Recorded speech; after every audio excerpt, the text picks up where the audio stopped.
Hey guys, I know it's been a couple weeks or a month since I posted. Um, I just been going through a lot. I've been healing, um, healing and processing, being a mother of three, and I mean it's going pretty great. I'm getting the hang of it, and she's amazing. My baby, I finally got my twin, y'all. Y'all can't tell me that ain't my twin. Literally look just like me, but whatever. Um, she's a month. Um,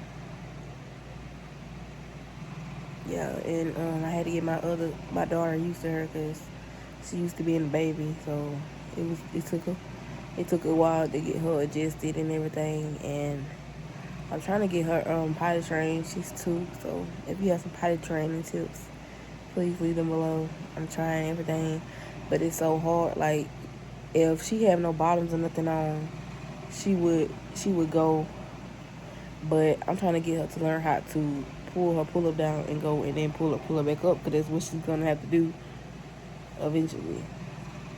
Um, she's trying. It's going okay, but they say potty training girls are easier, but I don't see it. Potty training my son was so much easier. Um,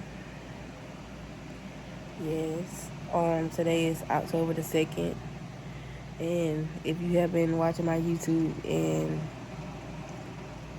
know me in real life, then you know today makes a year since my grandma been gone. So if I look rough, sorry. Well, not really sorry, because I miss her like crazy. And I've been crying on and off, like thinking of all the good memories and everything we have together. I miss her so much. And it's hard, and it's still unbelievable that she's gone. Like, it don't seem real, if you know what I mean. Like, of course, like if you lost a loved one, then you know what I mean. But it's like the first major, well, to me, like, of course I lost my grandma and my mother, but like losing my grandma Cherie hit way harder, like, because she was my person. Like, she was my go-to. She was the person that I told literally everything to. Like, I told her everything. Like, if I had a problem, like, I'm calling my grandma, or I'm pulling up and I'm finna go tell my grandma, because yeah, she was my person then. Cause like growing up, I felt like the black sheep of the family, like of my siblings and everything. I'm not really gonna go much into that because it is what it is, and I made it through. I'm 24 now with a family of my own, and my grandma was just there for me. And all 24 years of my life, since the day I took my first breath into this world, she was there and have been there. And to see her go was hard, and I know it's hitting harder for my dad and my auntie and my uncle. Yeah, it's hard. Like, I still remember the day like it was yesterday, literally like it was the day of, actually, because as you may know, that I was there when she passed, crossed over. I was I was the one there. I was the one that made that phone call. I was the one that saw her like that. My dad, like me and my cousin, we had just walked out the room. It was me, my cousin, and my daddy there. And my grandma wanted to watch TV because she just got a major surgery, and she couldn't really sit up or go to the bathroom, stuff like that by herself. So she needed help. And then what makes it so crazy is I was working at Cracker Barrel during the time last year, and I was supposed to go to work that day at 4. Yeah, I was supposed to be to work at 4, and I don't know. It's like something was telling me, like it was really God, like was telling me to call and check on my grandma and see if she needed some help or anything before I went to work. So I was calling her phone, but her phone was going straight to voicemail because she had it off. She couldn't really talk Like, she had tubes in her throat like that, like from the hospital she had her surgery, so she had talked, her voice was hoarse. And I was calling her phone and it was off because she couldn't talk, so she didn't have her phone. She didn't find a reason to have her phone on, so it was off. So I had to call my cousin, which is Kensley, and check on my grandma. And he gave her the phone or whatever, and I would make sure she was good. And then if you know my grandma, you know she was the type of person. She didn't depend on nobody. She did everything on her own. She did not. She was not very powerful. She would not ask for help. Like, no.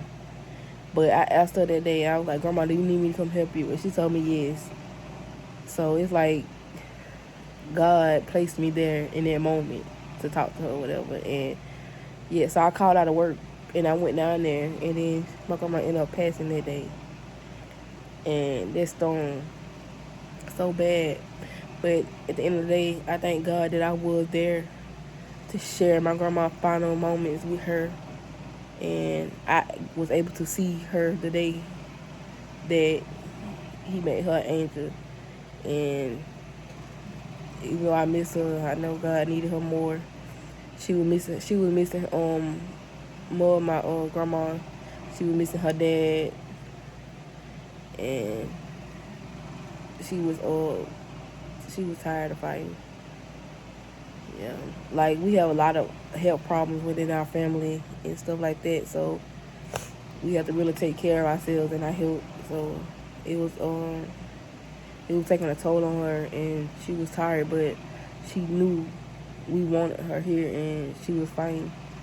But God said it was her time, so he needed her. But it hurts, and it still just doesn't feel real. Like, I can go to her house and it just feels weird. Like, it's a void. It's like empty. Like, we can have the whole family in the house, and it'll still feel empty without her. Like, holidays and stuff will never be the same because we're used to her being there. Like, she was the biggest part of the family, and it's hard without her. So we basically like walking around like little minions because we don't know. It's just weird. I don't know. And I know she wouldn't want us to be sad and crying. She would want us to be happy, smiling, and just remembering the good memories that we have. And I just thank God that I do have those memories, and that she just keep resting peacefully, dancing in the sky with love.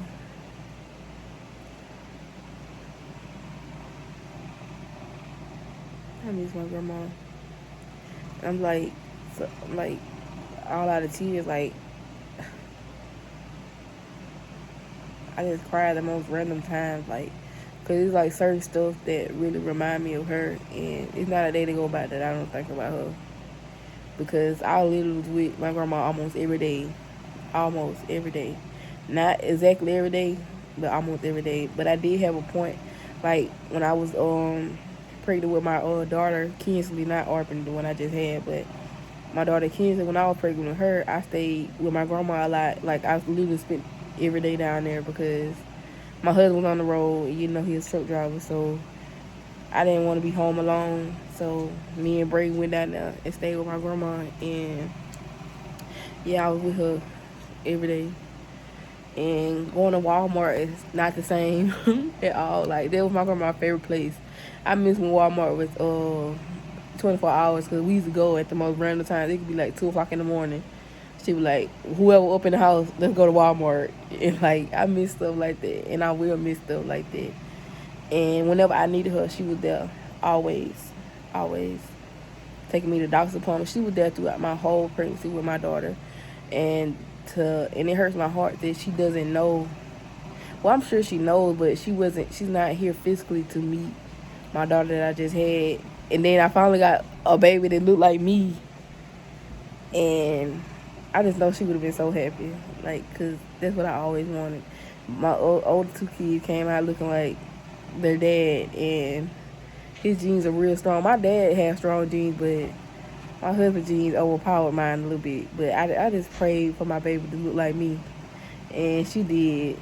So I know some people be like, oh, she look like Brea Kensley and stuff like that. But I mean, yeah, they came from me, they mine still, but she look like me, y'all.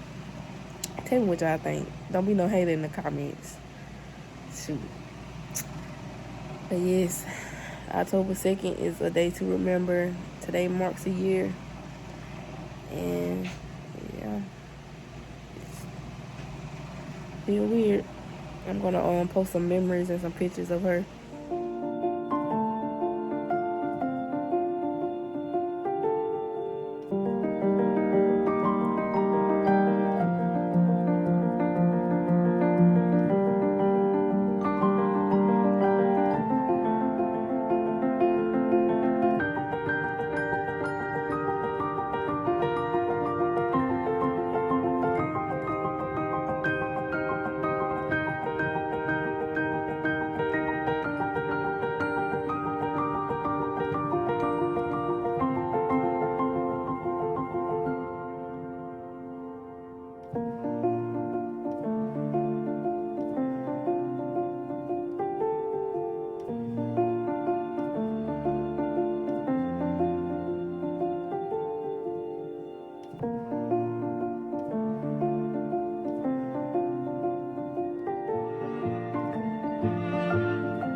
And yeah.